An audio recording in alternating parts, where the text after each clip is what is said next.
and welcome to Tim Conley Drums. Today, as my thumbnail title suggests, I want to talk about the highs and the lows of the music business. I'm going to get a little bit raw and a little bit real today. I'm just going to let you know there's been things that have been on my mind that have been really kind of bothering me, and I just want to talk about some of those things today. I'm not one to share a lot of emotions. It's not really part of my personality. But I saw a video.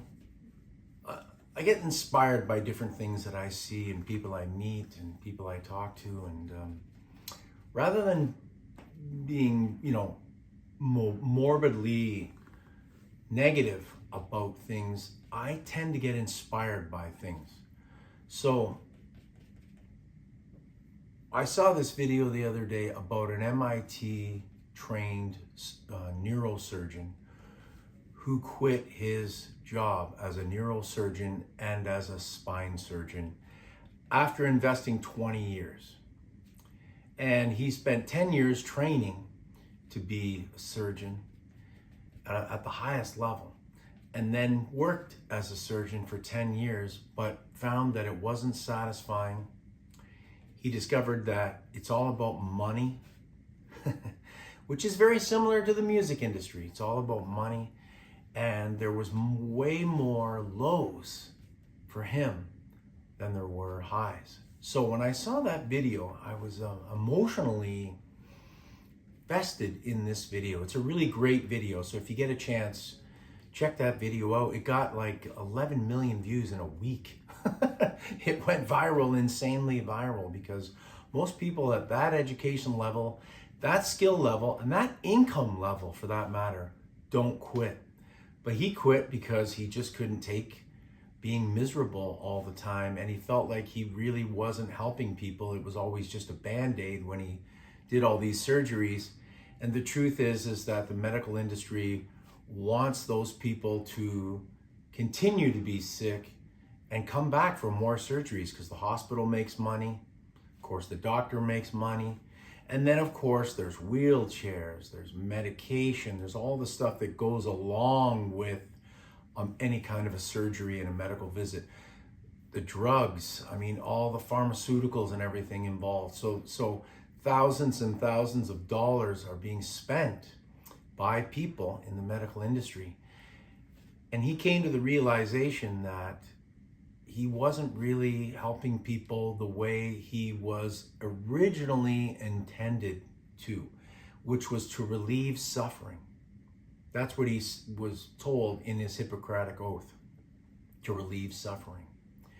Now, I realize that being a musician is nothing like being a surgeon. But there are similarities in the sense that you can alter people's lives through music, the same way a surgeon can alter your life through surgery. And some of the highs and lows that I've experienced is what I want to talk about today. And I was inspired by that video. So that's where this is coming from. I'm not saying that I'm quitting like he mentioned in his video. I think it's called Gooby and Doobie. I think that's the name of the YouTube channel. So check that out. It's a great watch. For me, right now, I'm going to be totally honest with you guys. This is the real part. I'm in a low. I've been having severe hand problems for a year and a half. And I just had my 5th surgery 2 days ago. I'm not going to lie to you guys, it's really gotten me down. And I had a few commenters say, "Oh, I noticed your channel's changed dramatically from reaction videos, lessons, way more drumming, play-alongs, all that sort of thing, to just getting in front of the camera like I am now and talking." And they're right. Now, there's 2 reasons for that. One is I was trying to find a different avenue for my channel because, I'm going to be totally honest, Again, I'm raw with you guys today. I'm just getting it out there. The reaction videos, the gear reviews, all the drum lessons that I taught, hundreds of them. I think I have over 500 videos, and most of them are all in that same area of drumming: lessons, reactions, and gear reviews. And then there's a few other miscellaneous ones. Out of those videos, only a few have really done well. Most of them don't really get a lot of views. So as any creator on this platform or any platform would want to do, they got to figure out what is a way to create more views, okay? So while I'm thinking about all this YouTube stuff in terms of what am I going to do with my channel, I'm also going down this road with my hand, where I am constantly getting these frickin' surgeries all the time because I have a severe problem with my left hand that has nothing to do with drumming, by the way. I'm going to tell you that the drumming did not help it, but it never caused it. And if you watch my videos, so many of my videos are about technique. So I was a technique freak, I still am. So it never really was my technique. Plus I had my technique assessed by some really top level technical type players, and they all said the same thing, that you hold the sticks really well, you're super loose, everything is relaxed, everything you're doing is correct. So I know that the drumming was not the, people that are really tense or developing carpal from hitting the drum wrong, developing shoulder problems, developing elbow tendonitis from hammering the drums. I never did any of that. I was always very loose and relaxed, and it was reassured to me by, high-level drummers that I had take a look at the way I play and see what they thought. Because sometimes you think your technique is amazing and you're doing really well, and then you go in and see a guy like Tommy Igoe and you go, whoa, I still got a lot of work to do. So I had some of these really great, good friends of mine that are really fantastic drummers take a look at the way I play, and it was all positive. I had no negative. The only thing they said to me, which Dom Famularo used to always say to me, is sit up straight more, don't slouch. Anyways, this hand thing has brought me down into an abyss in a sense, because, like I said, I really couldn't play. I haven't been able to play in a band for a while. A lot of it has to do with the hand. And of course, once you get into this abyss, this darker place, you start to drag yourself down with more and more negative thoughts about how, I'm never going to be able to play again. I don't think I can play in a band. I don't think I can handle a 2-3 hour show, whatever. And you start to sink. And that's what's been happening with me, this extreme low. Now, like I was talking about my YouTube channel, I was trying to figure out what I'm going to do. I was also getting a little bit down about the YouTube thing, that I just wasn't getting the views. I mean, subscribers, yeah, it was okay. I was doing okay with subscribers, not a lot of subscribers, but I just saw other drummers, and other musicians doing things on their channel, and sometimes they wouldn't really do much, but they would get a lot of views. So I just didn't know what to do. So then I watched a video. I mentioned this before. I watched the video of this guy, Bad Brad, and he was talking about the Nashville scene. And once again, I got inspired, and I thought, man, I played the Toronto scene probably as long, if not longer, than he's played the Nashville scene. I got some things that I can say about the Toronto scene. I got a lot of things. And so I just went up on my backyard, set the camera up. I made a mistake with the microphone on that video. I put the mic way down here, and people complained about the audio, but I got like 35,000 views. It took off. 35,000 views on any one of my videos is huge for me. So that video did really well. That's the high. So we've got this high. So then I thought, man, and I've thought about this for a long time, several years, about getting on here and just telling stories about all my experiences in the music world, because they're vast, 40 years worth, even longer if you go back before I was actually playing professionally. And I thought to myself, I can do this too. I've got lots of stories. So then I put a couple more videos out, and they did well. Not 35,000 views, but 4,000 views, 5,000 views, you know. So the getting in front of the camera like this, I discovered people enjoy it. People then commenting saying they enjoy listening to me tell the stories. They enjoy the way that I present the videos, and they're really enjoying my channel. Now, I never got a lot of those video compliments when I was spending hours and hours filming and hours editing. I can remember doing one video, and I think I spent 12 hours one day and 12 hours the next day just editing all the stuff out, because sometimes it gets really complicated with the editing, what you want to do. Different angle shots, different lighting, different sound levels. I mean, it's endless. If you guys do any filming of drumming, you will know there's a lot of work that goes into getting the right sound, especially out of your drums for a video. So I went through these highs and lows of trying to figure out, what am I going to put on my channel? What am I going to do? I've had this channel for a long time. I'm a veteran YouTuber. 15 years I've had this channel, but I've only been monetized for 2.5-ish, something like that. It's nice to make money in your passion, and it's always great to make money, like using YouTube as another way to make money when you're a musician, for example. Because if you want to make money as a musician, you've got to find out many different angles. It is not just playing your instrument and gigging. It is not just gigging, because the gigs have, you know, diminished immensely.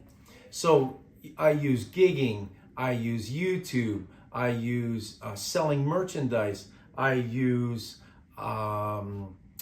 being involved in teaching, in drum teaching clinics, involved in teaching outside of my home, working at a music school, teaching in a marching band situation, etc., etc. There's many different avenues of income that I have, many different streams, and that's how I survive as a musician.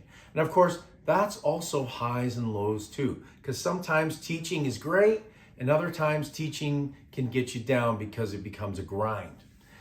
Same thing with lots and lots of gigs. You know, if you spend 6 months on a cruise ship and you're playing 3 times a day, you might get 1 day off if you're lucky, a week, sometimes not.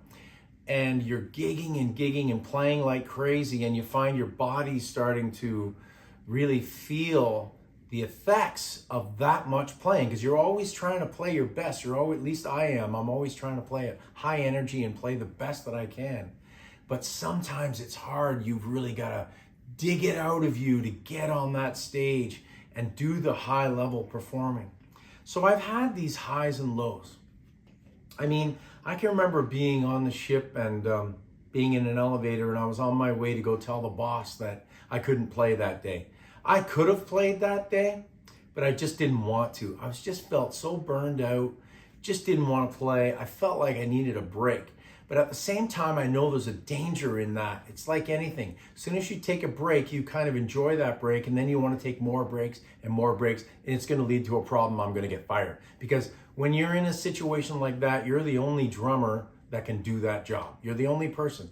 So you would have to do the job sick, feeling low, depressed, or in my situation, just not wanting to do it, you know. And then I'm on that elevator, I'm going to the boss's area, and a family gets on the elevator, and they recognize me. Oh, you're the drummer in the band. We saw you guys perform.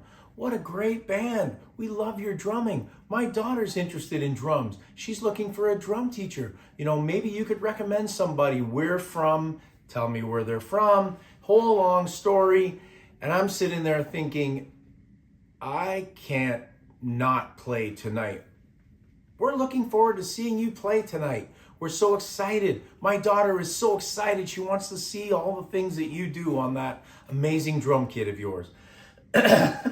So of course I'm like, I literally got off at the next floor, said thank you very much. I was very polite, and I really appreciated them because, you know, I had such mixed emotions about that encounter because on one side of me, I was so happy that I was inspiring this little girl.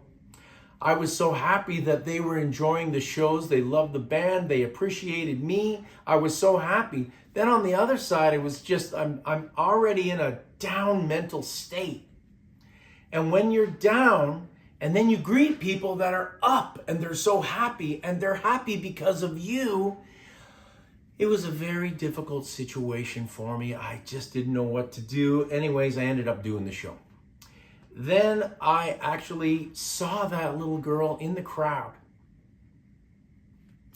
And I pulled her up on stage. And I introduced her and I said, sorry guys. I said how much this little girl means to me. And I confessed. I said that I wasn't really inspired to play a lot tonight. And this little girl, she turned it around for me. So right now I'm at a point where I need that little girl again. The hand thing has been really getting me down. I've been struggling with, am I ever going to play again in terms of performance? And, you know, it's been 1.5 years. I'm still teaching.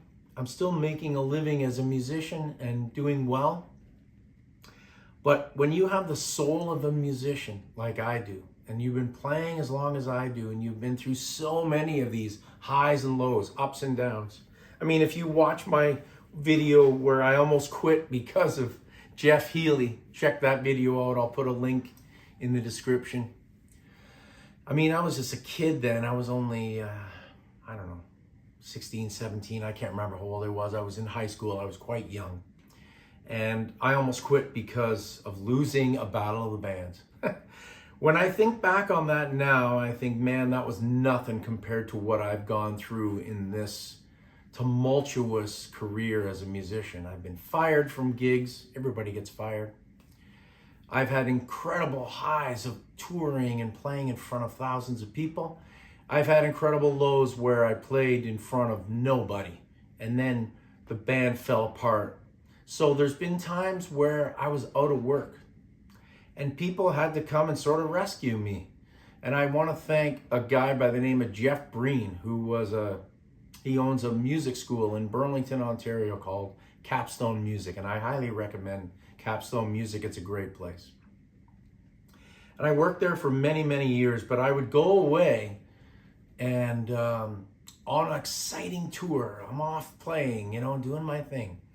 And I would have to say, see you later to Jeff and all my students. Jeff would graciously understand. He's also a musician, bass player. He would understand. And then I would come back 9 months later, 6 months later, however long the tour lasts. Sometimes it was short. It was only a few months. And I would say, hey, Jeff, I'm back in town, man. I need a job. Jeff would always give me a job. He was always gracious and he gave me a job.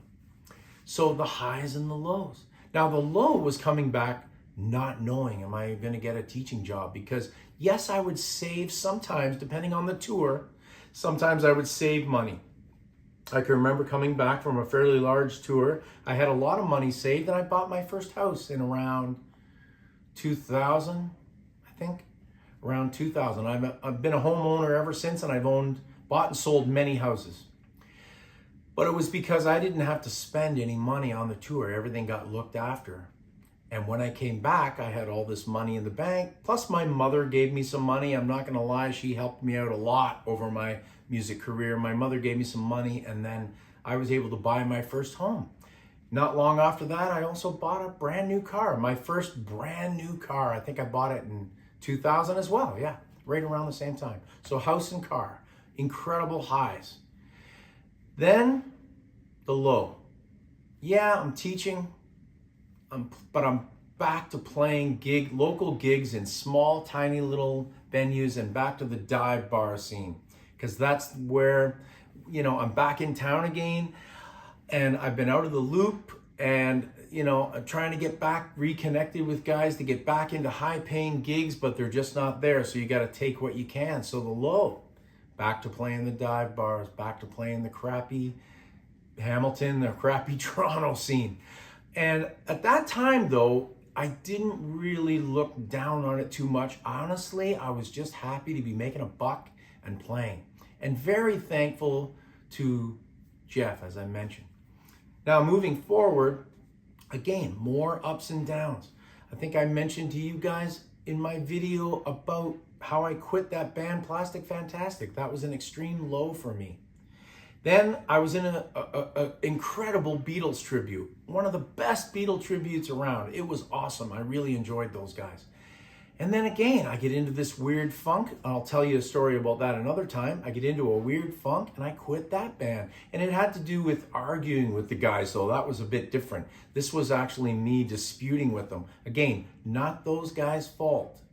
It was me disputing with them because I thought the band would be more successful if we actually started dressing up like the Beatles and did a real tribute. We were just an audio tribute. We would wear all black, all of us. We'd wear the exact same clothes. We'd get up there and we'd sound just like the Beatles. I can even put some links so you can hear that band. We were very Beatlish and I loved it. I loved the Beatles and I loved playing that music. So it was a real high playing all those gigs. Plus we were playing high level gigs because we became a fairly well-to-do tribute band. And then of course I quit that because of this dispute. They didn't want to dress up. They didn't want to because I had these agents telling me, oh yeah, you need to dress up. You need to put the wigs on. You're going to go places much further if you can do that. So I try to tell these guys this. They wouldn't listen to me. They didn't want anything to do with it. I can remember also not getting along with the guitar player, the George in the band. I regret that because again, I think it was me that was the problem. To some extent, we both had he was very aggressive and sometimes I didn't like his aggressiveness towards me. Not in the sense that he wants to fight or anything, but just aggressive, opinionated wise and whatnot. Anyways, so then I quit that band, another low. And then, it's join a band, quit a band. I joined an 80s, I was the boss, formed an 80s band that I was the boss. I decided my wife, unbelievable inspiration, my wife. I have to give her a lot of credit, man. When I'm in those lows, she always gives me new ideas and gives me the motivation to get out of the funk. So she says to me, you should form your own band, do an 80s tribute. What the hell? Why didn't I think of that? So I formed an 80s tribute and I called it Puppet Show after that movie, that band. Oh gosh, I can't believe I've forgotten it. I've forgotten the name of the band, but I'll remember it. I'll put it right below me here. The very famous fictional band. And there's this scene in the movie where they walk up to this park. They're playing a gig in a park and it says Puppet Show in big writing, Puppet Show. Then underneath it, it says the name of their band in little writing. And they were just humiliated that the Puppet Show, the Park Puppet Show, got more clout than their band. And at one time, fictionally, in the movie, they were a big name band. You guys know the band I'm talking about. Anyways, so I start that band up. And I ended up getting kicked out of my own band. I got kicked out of the band because they didn't want to work as much as I did. I was the only pro in the band. They were great players, but they also had other jobs. They had day jobs and they were weekend warriors. I was the only full-time pro. No problem, because they were playing at a pro level. But it's just that they weren't doing music full-time like I was. They had other jobs and whatnot. So they didn't want to work as much as I did. Being a pro, I wanted to work continuously because that's my income. Also, they were rehearsers. They wanted to rehearse constantly. And they enjoyed the rehearsing. It was fun. They get away from their lives, get away from their, the mental strain on them from their jobs. And I just didn't understand that. I don't think at the time. I understand it now, but I didn't understand it. And then, so I'm booking all these gigs. I get all these good gigs, because I'm the one with all the agent connections. Let's be honest. I'm the pro. I had all the connections. So they turned to me to get them all the gigs. So I kind of went crazy with it. I got all kinds of gigs. I'll never forget when I sent them an email and it was, gig after gig after gig, this date, this date, this date, this date. Like, it was a huge list of gigs. And they're like, what the hell, are we on tour? Like, they thought it was a tour. I got them so many gigs. The band was in demand. 80s music is awesome. People love it. And we were doing well, and all kinds of gigs. And they were good gigs too, not, dive bars. They were high-end bars and high-end weddings and corporate and all that stuff, all the good stuff. And I was excited because I'm booking at a high level. The band is doing well and we're working.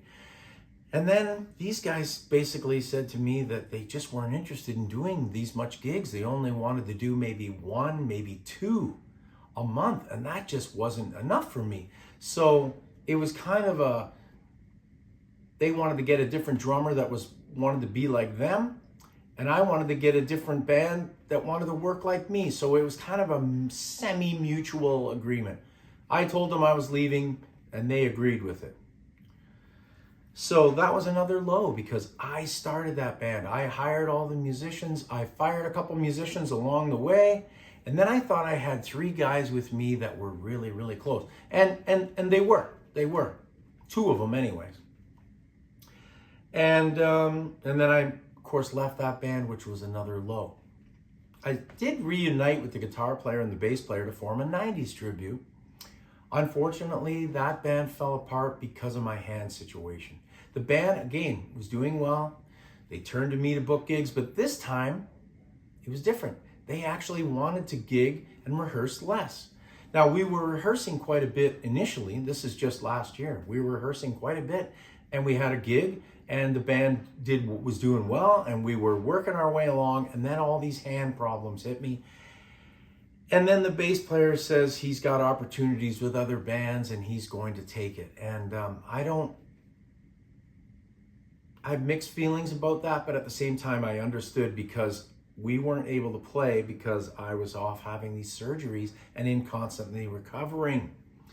So guys, the highs and the lows of being a musician, I mean, these are my highs and lows. Other musicians go through highs and lows too. I also went through a few lows where you guys are going to laugh at this, but some of the bands I played with, there was a drum tech.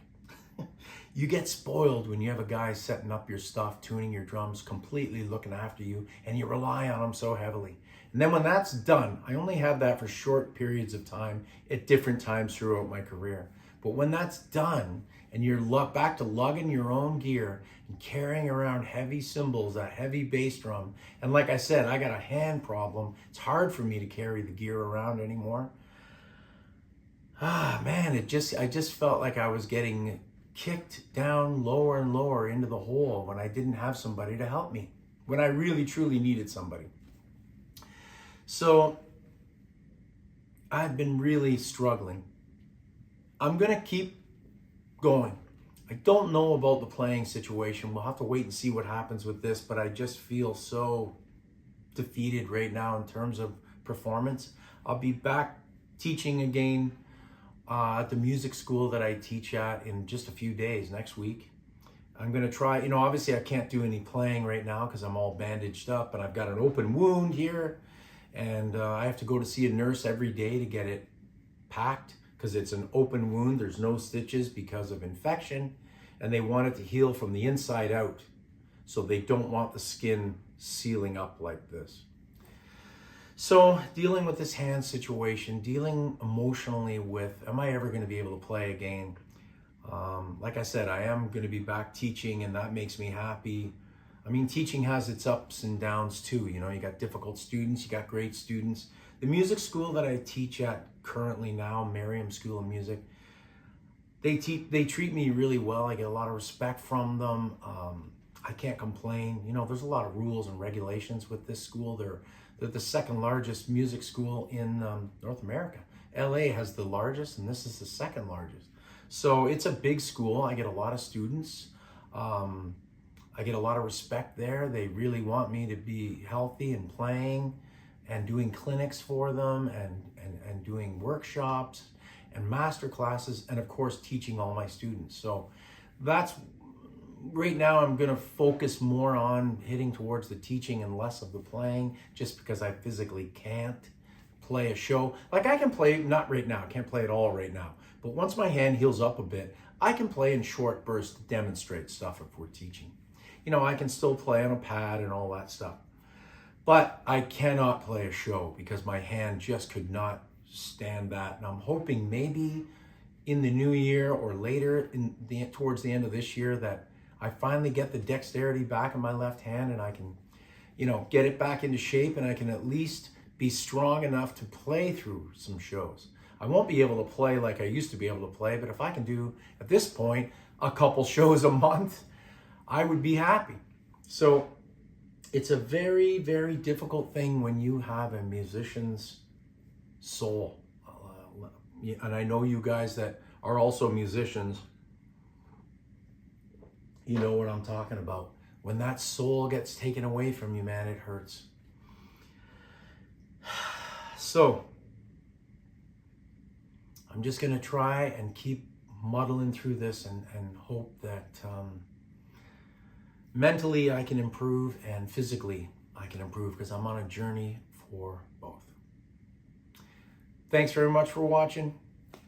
Sorry if I was a downer in this video, but I just wanted to be raw and give you guys the facts about what I've been going through and how hard this is mentally being and physically, the pain that I'm going through. You know, it's difficult, but thanks very much for watching. And as always, keep drumming. See ya.